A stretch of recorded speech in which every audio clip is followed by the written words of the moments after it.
আমের ভাইরাল শরবত। আসসালামু আলাইকুম এভরিওয়ান। তো ফার্স্ট টাইম আজকে আমি পোড়া আমের ভাইরাল শরবত বানাবো। তো ভাবলাম আপনাদের সাথে একটু শেয়ার করি। তো এর জন্য আমি ৩ টে আম নিয়ে নিয়েছি। আর এই আমগুলো আসলে গিফট ছিল। তো আমার এক ভাইয়া এই আমগুলো আসলে গিফট করেছিল। তো সেগুলো দিয়ে আজকে মেক করব।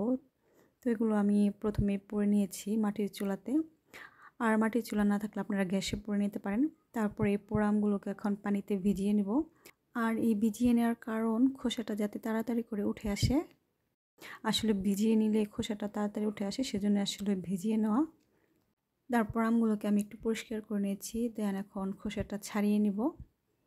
তো আমার খোসা ছাড়ানো শেষ। এবার আমের যে পিউরিগুলো আছে সেগুলো এখন বের করে নিব।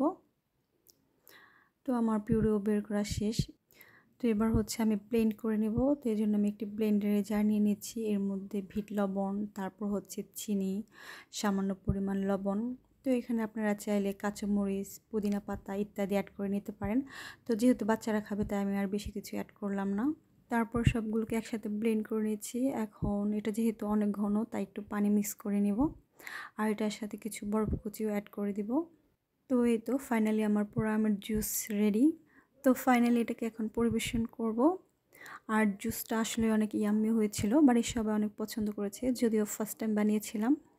তো সবাই ভালো থাকবেন, আল্লাহ হাফেজ।